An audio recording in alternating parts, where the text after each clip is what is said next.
Saudara-saudara, kita buka akan firman Tuhan.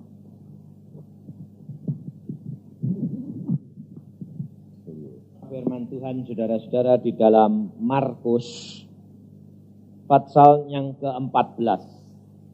Markus pasal 14. Pada malam hari ini kita belajar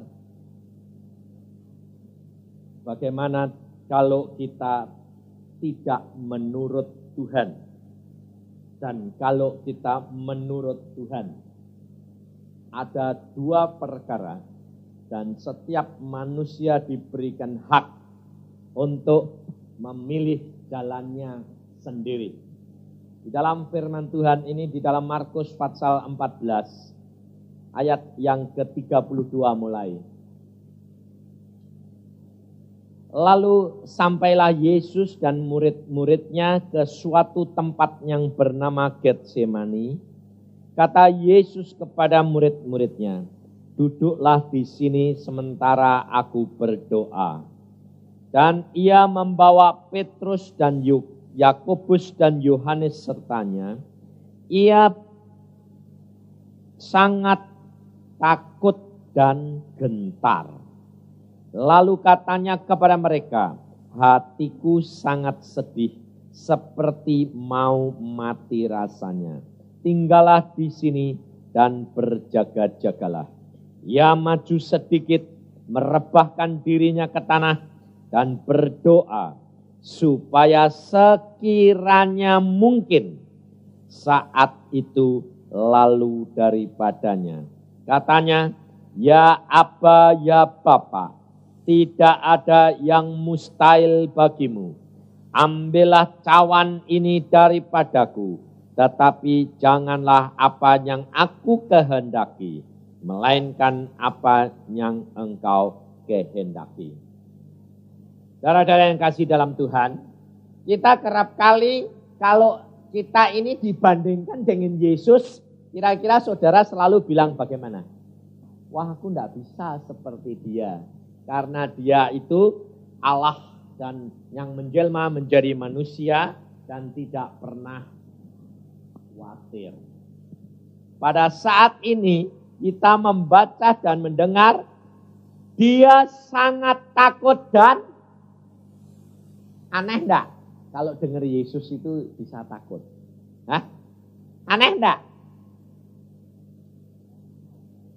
Saudara tahu Yesus sendiri mengalami seperti kita, dia takut dan kenapa? Saya tanya sekarang. Ayo. Hah? Karena ini jawaban si Frans, karena dia belum dipermuliakan. Loh. Yesus tahu segala-galanya enggak? Tahu toh? Apa yang akan dihadapi tahu toh? Kenapa kok dia takut dan gentar? Aneh enggak? Hah? Karena dia sama seperti kita. Satu, kedua apa? Karena dia membayangkan apa yang akan terjadi. Hal ini pernah saya tanyakan sama Tuhan. Saya bingung karena gini. Loh Tuhan, lah ternyata kok engkau ya takut toh? Saya bilang gitu. Saya ini orangnya memang belak-belakan. Saya bilang, Tuhan tuh, lah kalau engkau berkata sendiri, jangan takut, jangan takut, jangan takut, jangan takut. Loh nyatanya engkau menghadapi salib kok takut, saya bilang. Tuhan berkata, kenapa Yusa hal ini ditulis? Biasanya manusia itu memorinya senengnya yang ditulis yang baik-baik atau yang jelek juga ditulis. Ayo, saudara kalau nulis memori itu yang jelek-jelek dihilangi enggak? Hilangi toh? Maunya yang baik supaya kalau nanti dibaca anak cucu itu baik. Yesus mengajar kepada kita tulus hati, terbuka. Kalau seandainya perkara ini tidak ditulis, orang percaya enggak kalau Yesus tidak pernah takut? Percaya toh? Tapi mengapa perkara ini ditulis? Dan saya tanyakan lalu Tuhan mengatakan, ini adalah perkara yang harus diketahui manusia supaya mereka belajar daripadaku pribadi. Bahwa apa yang aku alami adalah sama dengan yang mereka alami. Dan mereka kerap kali hidup di dalam bayangan. Sesuatu yang akan terjadi yang kau bayangkan. Biasanya lebih mengerikan daripada kalau dijalani. Betul enggak? Nah, iya dah. Contohnya, orang sakit kanker. Sudah divonis dokter bilang kanker. Belum tentu nanti kanker. Orangnya sudah setengah mati dan sudah berat badannya turun terus. Ini adik saya ngalami dan orang lain di Bandung juga ngalami. Dia divonis dokter kanker otak. Saudara tahu dalam waktu 2 bulan kurus. Lalu akhirnya didoakan, lalu minta sembarang ketemu orang minta didoakan, sembarang ketemu orang minta didoakan. Akhirnya didoakan, Tuhan mengatakan bersukacitalah. Lalu orang itu dan orang tuanya bilang, lah wong kanker mau mati kok bisa bersukacita itu piye toh? Nah, enggak nurut, saudara tahu. Wah, kurus. Sampai akhirnya orang ini dibawa lagi ke dokter lain dan dikatakan foto-fotonya dilihat, wah ini memang sudah parah, ini sudah game. Tapi dokter ini setelah dia bisa mengucap syukur, dokter ini bilang, tapi kita coba lagi, cek lagi, difoto lagi. Padahal fotonya sudah berapa belas itu sudah komplit, bayarnya ratusan ribu. Difoto lagi. Dokternya bilang apa? Loh ini setelah difoto hasilnya, loh ini fotonya apa enggak salah? Kok enggak cocok? Jadi foto yang baru sama yang lama itu semuanya enggak cocok. Saudara tahu, setelah dicek lagi ke dokternya, dokter ini apa fotonya enggak salah? Oh ketukar sama orang lain. Sudah terlanjur 2 bulan leng-lengan badannya habis. Ternyata itu anak ini umurnya barusan 17 atau 18. Itu keliru fotonya. Yang sakit dikatakan tidak sakit, yang tidak sakit dikatakan sakit. Tapi yang tidak sakit ini ternyata badannya sudah jadi kurus kering mau mati. Saudara tahu? Kehidupan di dalam dunia ini ternyata bisa ketipu. Betul lah? Dan banyak sekali, saudara tahu. Maka dari itu, hidup sekarang ini, penyakit itu tidak bisa diketahui, saudara tahu. Banyak perkara yang saudara tidak bisa mengerti apa yang terjadi. Tetapi kerap kali kita kemakan dengan bayangan sendiri yang merupakan suatu ketakutan. Dan ini Yesus sudah memberikan contoh kepada kita. Pada waktu saya tanya, Tuhan, kenapa engkau takut? Bukankah engkau tahu bahwa engkau harus naik ke atas kayu salib? Dan saatnya sudah tiba bahwa engkau harus dihina, dianiaya. Yesus berkata, lah itu loh Yusa, aku sendiri pada waktu masuk ke Taman Getsemani. Apa artinya Taman Getsemani? Adalah tempat taman pergumulan. Di situ aku masuk, setan berbisik. Engkau nanti dianiaya, engkau nanti dicambuk, engkau nanti diludahi, engkau dihina begini. Itu masuk di dalam pikiranku. Dan itu ternyata berpengaruh kepada dagingku. Di dalam roh aku sudah tahu bahwa aku harus menghadapi itu semua. Tapi karena perkataan-perkataan iblis, bayangan-bayangan itu mendikte di dalam otak ini. Dan itu harus berpengaruh kepada daging.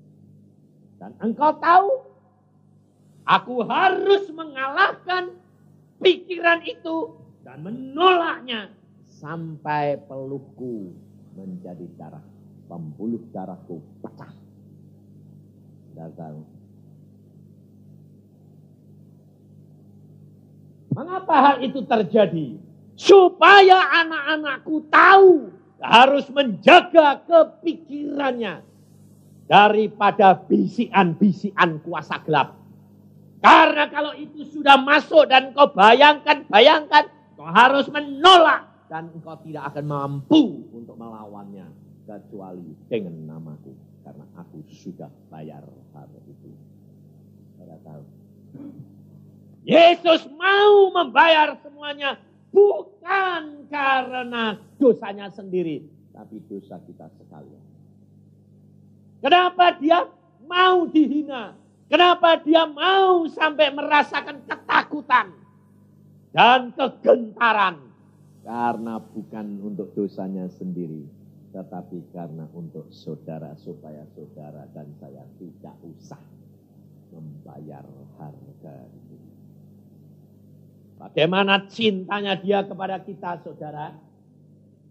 Dan dia memberikan contoh pada waktu bangsa Israel, orang Farisi dan ahli Taurat, dia bertanya kepada Yesus, berikan kepadaku tanda bahwa engkau adalah Mesias. Berikan tanda baru kita percaya. Apa Yesus katakan?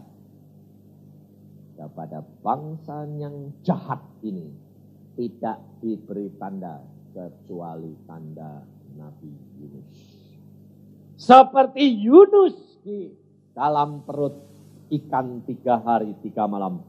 Demikian juga anak manusia akan ada di dalam perut bumi 3 hari 3 malam. Aneh.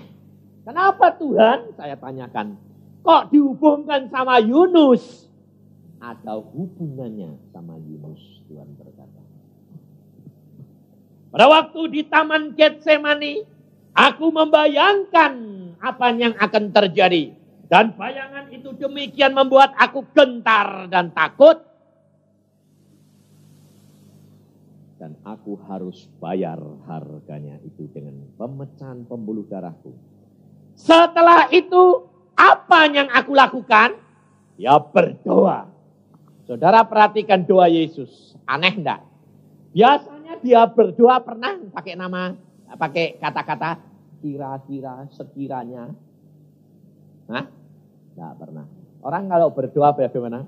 Tuhan, sekiranya engkau. Sekiranya, itu pasti enggak. Yesus berdoanya apa? Ya Aba, ya Bapa, tidak ada yang mustahil bagimu.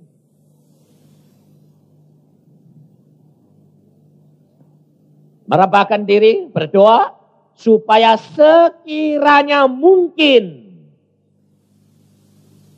saat itu lalu daripadanya.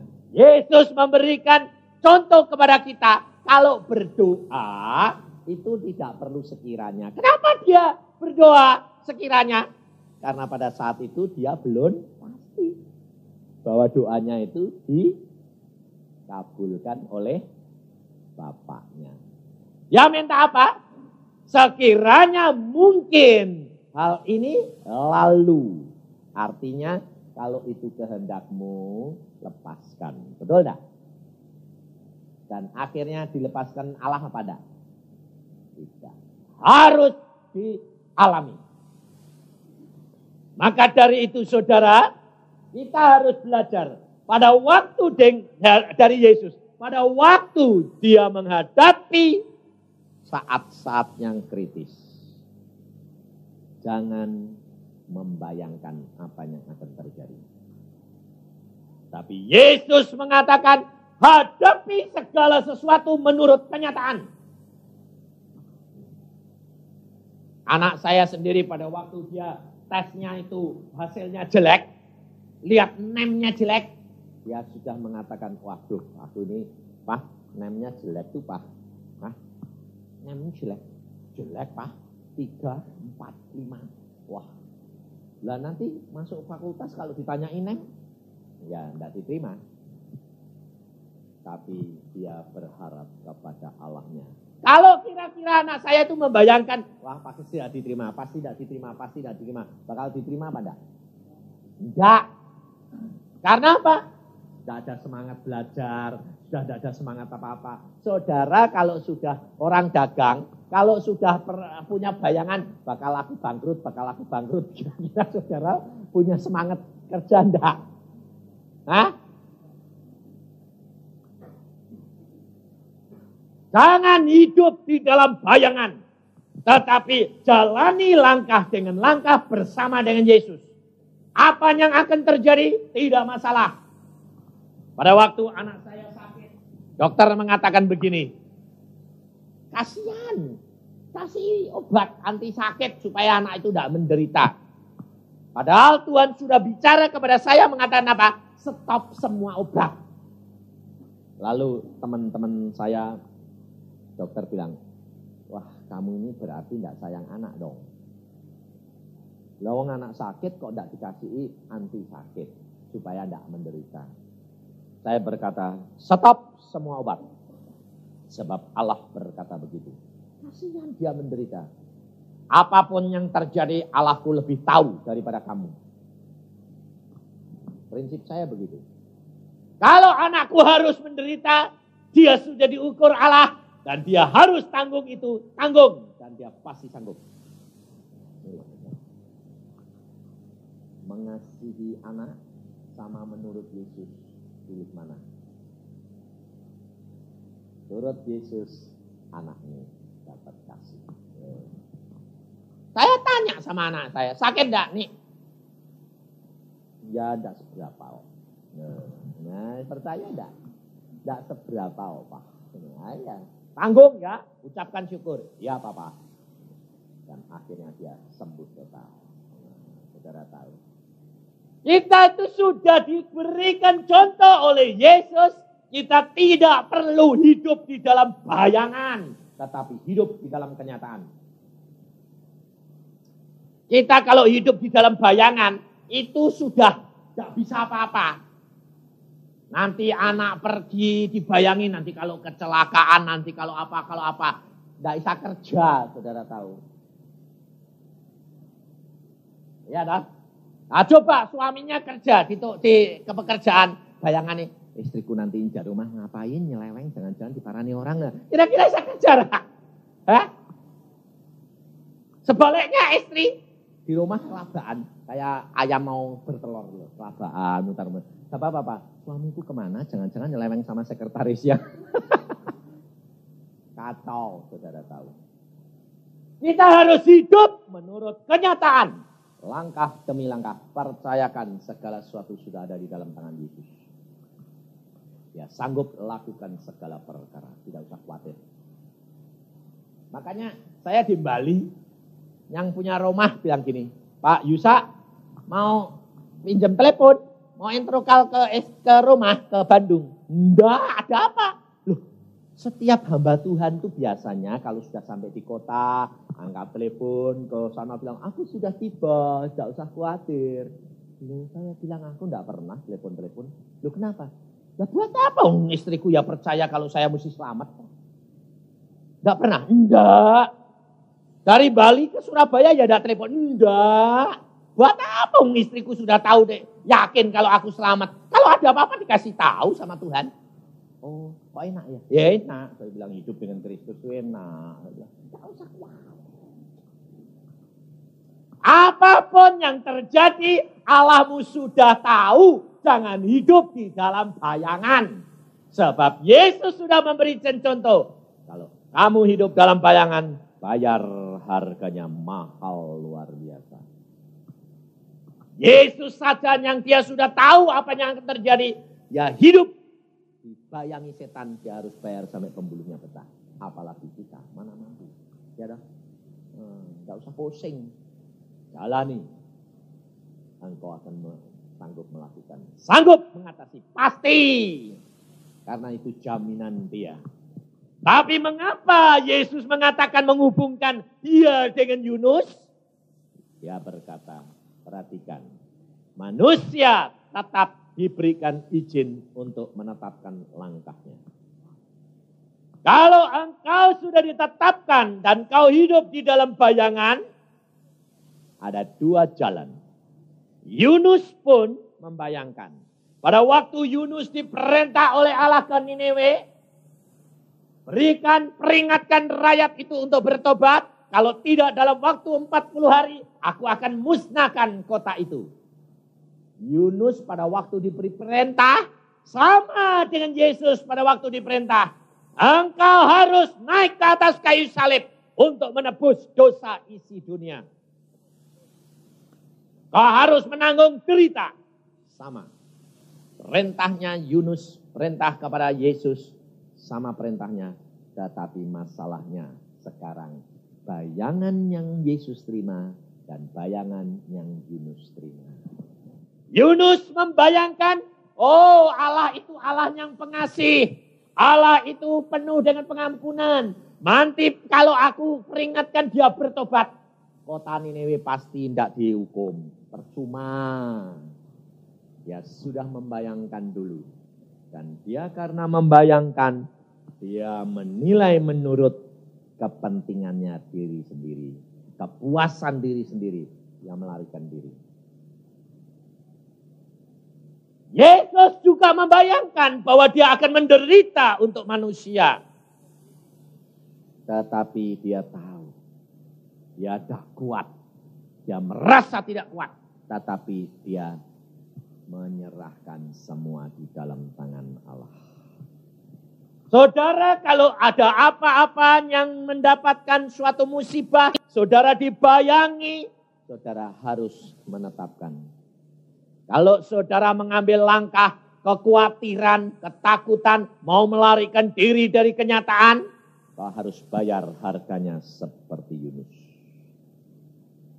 Tetapi kalau kamu mau bayar seperti Yesus, hadapi kenyataan demi kenyataan, ucapkan syukur. Kau akan lihat dua perbedaan. Sama-sama 3 harinya. Harus bayar 3 hari. Sama. Sama-sama di dalam perut bumi. Sama di perut ikan. Sama enggak? Hah? Sama. Dua-dua mati yuk harusnya. Ya toh? Tapi lain penderitaannya dan pengalamannya. Yunus pada waktu dia melarikan diri, dia ditangkap oleh ikan, dimasukkan dalam perutnya ikan. Saudara kira-kira Yunus di dalam perut ikan bisa napas enggak? Hah? Saudara tahu belah ikan toh, perempuan-perempuan ini kan. Perutnya ikan itu isinya apa? Lendir. Ya toh? Orang bisa bernapas enggak? Enggak. Tapi Yunus mati enggak? Enggak. Enggak bisa bernapas, tapi enggak mati. Lalu diliputi lendir semuanya. Dan satu perkara, kenapa perut ikan itu, perut manusia, perut ikan, perut binatang, itu kalau dia mau melumat makanan, itu perutnya itu, ototnya itu berkontraksi. Jadi kayak orang diuleni, bikin apa tuh roti. Bayangin saudara dari ujung rambut sampai kaki diuleni, ya dipletet-pletet sama lendir, terus tambah asam. Karena perut orang ikan, manusia atau perut hewan, perut ikan itu mesti ada getah asamnya untuk menghancurkan semua makanan. Tangan saudara kalau kena akisir sakitnya kayak apa? Asamnya kayak apa? Yunus lumayan, matamu kena sedikit saja pedihnya kayak apa? Itu diasemi dari ujung rambut sampai kaki, diuleni.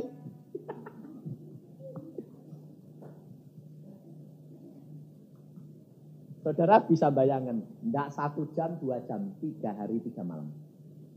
Hah? 3 hari, 3 malam diulet-ulet.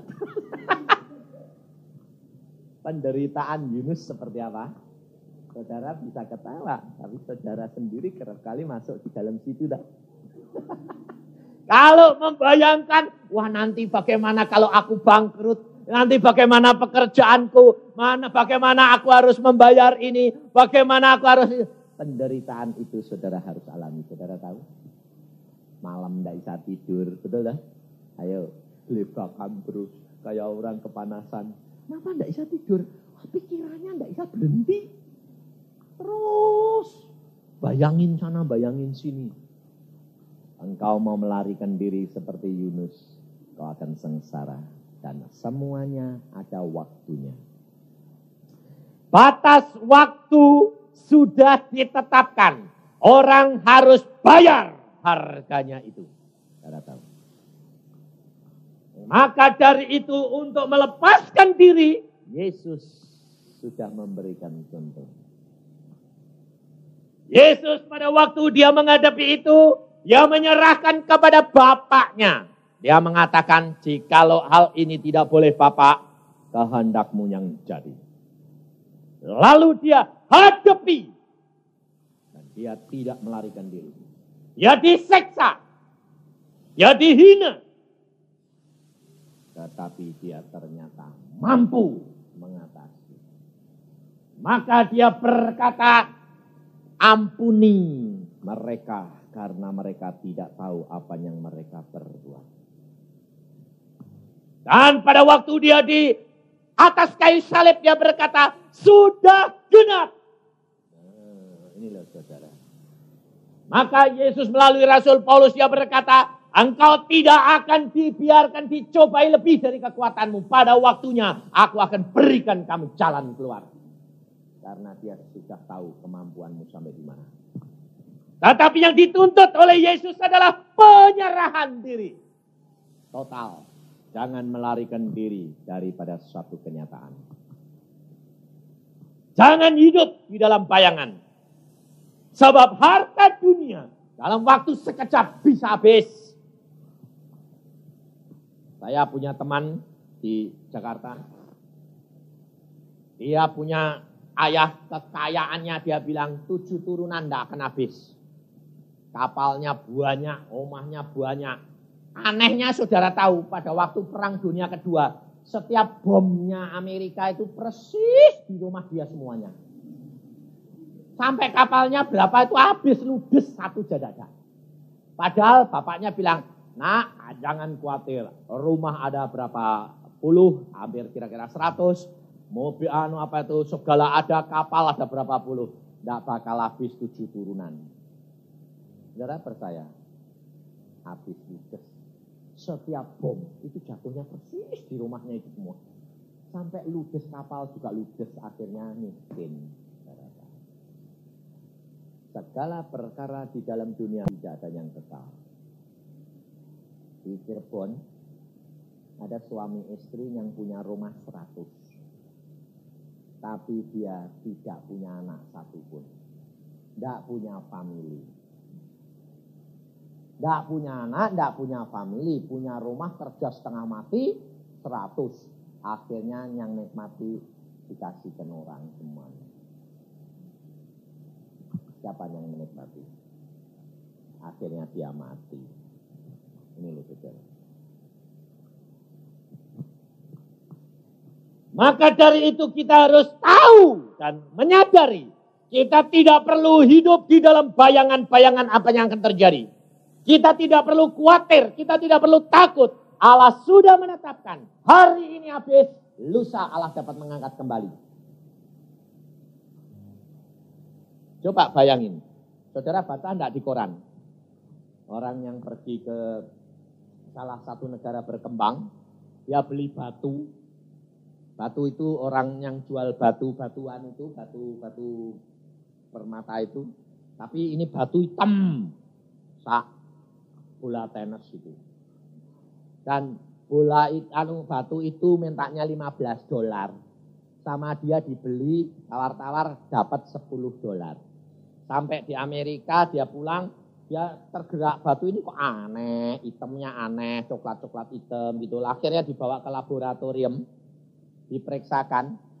Yang memeriksa bilang gini, batumu ini kamu jual enggak? Kenapa? Kamu berani berapa? Saya mau beli $1,5 juta. Dia belinya $10 di tukang luar. Lalu ini orang di laboratorium berani beli $1,5 juta. Ayo, kalau Allah mau ngasih itu gampang enggak? Hah? Kok saudara itu pusing-pusing takut-takut. Nah, saudara kerja setengah mati jungkir balik bisa $10 dari 1,5 juta. Dan orang ini berkata, loh kenapa kamu berani segitu? Ini belum diolah. Ini adalah permata terbesar di dunia. Dan tidak ada yang lain belum menangkan permata ini. Kalau Allah mau, Allah sanggup melakukan segala perkara. Tapi kita kerap kali bersusah payah perkara-perkara yang belum pasti. Perkara-perkara yang masih dalam bayangan. Ya tak? Saudara jangan hidup di dalam bayangan. Saudara harus hidup di dalam satu kenyataan. Yesus sudah mengajar kepada kita, apapun boleh terjadi, tidak usah takut. Adik saya itu divonis dokter di Semarang itu bahwa dia kanker rahim. Ganas. Dalam waktu seminggu 4 kilo. Saya datang ke Cirebon, saya bilang, Kak itu adikmu itu kurus kering. Hah? Gendut sekarang kok kayak lu, kamu kok kurus kenapa? Ya aku kena kanker. Loh, terus anak kecil nanti sing nyara siapa? Saya bilang, kamu anak Tuhan enggak? Iya. Kok takut? Lah dokter sudah tahu persis. Sudah di biopsi 2 kali. Pasti kanker ganas. Harus dioperasi.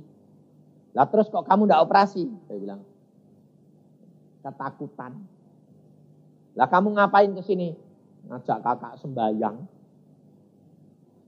Lalu kita berdoa. Tuhan cuma bilang apa? Pergi ke Jakarta, periksa lagi. Ucapkan syukur. Ke Jakarta sampai sana diperiksa lagi.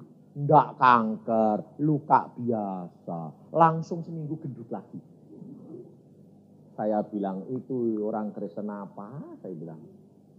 Itu adik saya sendiri. Itu sudah 2-3 tahun yang lalu. Sampai sekarang masih hidup, ya tidak ada kankernya, tidak ada apa-apanya. Saudara tahu, jangan hidup di dalam bayangan. Yesus sudah mengajar. Apapun yang terjadi, ucapkan syukur. Kalau harus pulang, untung. Mati untung, hidup untuk Yesus. Bukan berarti untuk Yesus itu lalu terus tidak kerja. Kerja itu adalah pekerjaan untuk Yesus. Karena apa? Di dalam pekerjaanmu, kalau engkau sukses, nama Yesus dimuliakan. Sebab jangan nanti, lo ikut Yesus kok malah bangkrut, kere kabeh. Wah, salah. Ikut Yesus itu bahagia, saudara tahu. Apapun boleh terjadi. Karena Yesus mengajar kepada kita, kita harus berharap kepada Dia. Percayakan, tidak ada barang yang mustahil bagi Dia. Kalau Dia mau, apapun boleh terjadi. Kau sudah ditetapkan langkah-langkahmu. Kita tidak perlu takut. Tetapi jangan melarikan diri seperti Yunus. Dan Yunus 3 hari 3 malam di dalam perut ikan, dia penuh penderitaan. Tapi Yesus 3 hari 3 malam ada di mana? Ayo. Yesus tubuhnya ada di kubur. Tapi tidurnya roh dan jiwa Yesus kemana? Dia jalan-jalan ke alam maut. Lalu dia buka kunci alam maut. Dia berkata, semua manusia yang percaya dan menantikan aku keluar. Lalu mereka bangkit. Saudara tahu? Yesus 3 hari 3 malam dia jalan-jalan ke alam maut. Yunus jalan-jalan di perut ikan. Kalau saudara melarikan diri, saudara akan diulet-ulet kayak Yunus. Penuh penderitaan, kesesakan, dan ketakutan, dan tidak tahu antara hidup dan mati. Tetapi kalau kamu menyerahkan kepada Allah, tidak ada masalah. Bagaimana caranya mengatasi bayangan itu? Seperti Yesus. Berdoa, bergumul. Sampai pikiranmu dapat kalahkan dalam nama Yesus. Segala bayangan-bayangan itu pergi. Dalam nama Yesus, bayangan-bayangan itu pergi.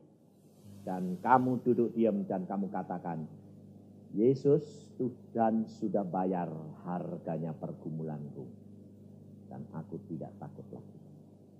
Kalau engkau punya percaya iman seperti itu, Yesus yang ganti mengatasi segala masalah dan pergumulanmu, saudara. Tidak pernah takut. Orang mengatakan saya dulu, pendeta juga mengatakan saya orang gila. Lah anak saya sakit, masuk rumah sakit, dokter berkata, anakmu tidak bisa hidup. Saya bilang, ya sudah cepat-cepat bawa pulang biar mati cepat di rumah. Dokternya sampai gini loh kamu ini gila apa sih? Ya anakmu ini dipertahankan sampai titik darah terakhir. Enggak, saya bilang. Kalau sudah harus mati, mati cepat lebih baik. Waduh, saya enggak tahu kenal bapak kayak gini gilanya. Memang saya tergila-gila sama Yesus, tapi tidak gila, saya bilang. Dan akhirnya saya mau bawa pulang, Tuhan berbicara kepada saya. Karena engkau serahkan dalam tanganku, dan engkau relakan anakmu sembuh. Dokternya saya berkata, hari Senin anakku pulang sembuh. Mana mungkin bukti ini? Dan kurang 5 menit pun belum sembuh. Dokter sampai marah loh, dokter spesialis sampai marah loh. Mana tidak ada buktinya? Jam 9 tepat, saya bilang. Ini kurang 5 menit belum ada tanda-tanda kesembuhan. 9 tepat. Dia bilang, kamu ini sudah sinting, biarin, saya bilang. Nanti buktiin, kalau sembuh, kamu yang sinting atau saya yang sinting, saya bilang. Dan pada waktu jam 9 tepat saya berkata, periksa anakku, sembuh. Lalu dia bilang, ajaib, ajaib, ajaib. Saya bilang, percaya enggak? Saya bilang, aku percaya, masih ada mukjizat. Tapi siapa yang yakin kalau jam 9 tepat baru terjadi? Allah, saya bilang, yang membuat manusia, saya yang berkata.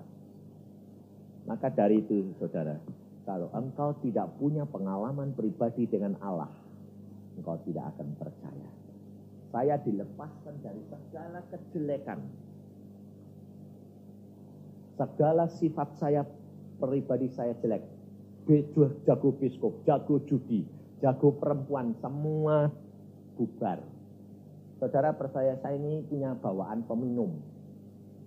Sayang, kalau minum segala itu udah pelan-pelan, glok. Sampai orang di Irian Barat, saya belum pernah minum bir. Di Irian Barat saya habis praktek masuk ke restoran, saya minta air dingin, enggak ada. Adanya bir, di sana itu bir semua. Nah, ambil 1 kaleng, glok. Lagi 1 kaleng, glok. 3 kaleng, glok. Sampai yang punya misalnya, loh dokter ini minum bir kok kayak minum air. Loh, lawang bir rasanya kayak air gini kok, glok. Sampai jam, sudah jago minum dok? Enggak, belum pernah, muka merah ya enggak. Sampai teman saya itu waktu hari Natal itu biasa minum, saya itu dikasih minum segala macam, dicampur abu rokok segala macam, kurang ajar. Minuman keras dicampur dikasih abu rokok, dia bilang biar dokter Cepto nanti sekali waktu mabuk. Nah saya itu orangnya memang enggak terasa minumnya blok. Ini kok pahit-pahit gak karuannya apa toh? Aku bilang gitu. Minumnya, tapi kurang ajar, kamu ini mesti main gila. Kamu enggak bisa bikin aku mabuk. Dan enggak mabuk sampai akhir ya enggak merah ya. Enggak, dia bilang, "Loh kamu ini jago minum toh?" Enggak. Ada bawaan. Tapi enggak suka. Saudara tahu. Allah sanggup memutuskan segala kelemahan tubuh kita. Kita tidak mampu untuk melepaskan. Kita tidak mampu untuk lepas. Tapi Yesus mampu. Kalau yang penting engkau mau. Bergumul katakan, Yesus di dalam namamu aku mau melepaskan. Dan aku relakan segala perkara yang terjadi. Apapun engkau sudah bayar. Pembuluhmu sampai pecah untuk aku. Dan aku tidak perlu bayar lagi. Hidup kekristenan adalah hidup yang nyata. Hidup yang penuh dengan keberanian. Jangan takut. Saudara, waktu saya di sini bulan apa itu? Morisirolo bulan apa ya? Hah? September. Nah, ya, itu saya di sini Rame kayak gitu, sepi di jalan-jalan. Motor, mobil-mobil bagus-bagus udah hilang semua. Udah ketakutan semua. Kenapa? Karena hidup saudara tidak punya Yesus. Kalau engkau berjalan dengan Yesus, tidak perlu takut. Allah sanggup melepaskan engkau, tidak perlu takut. Makanya saya itu pergi kemana-mana tidak pernah takut. Saya pulang dari sini, tetap saya pakai mobil, saya jalan-jalan, muter-muter. Cepat-cepat pulang. Enggak, saya mau pulang ya pulang. Kalau istri saya pulang, saya pulang santai saja. Istri saya bilang, pokoknya enggak aku pergi biar kamu sih enggak takut. Dia bilang, peduli amat, mati orang dua malah untung. Dia bilang gitu ya. Ini loh, saudara. Maka hidup dengan Kristus itu hidup yang penuh dengan sukacita. Tak perlu takut. Apapun boleh terjadi.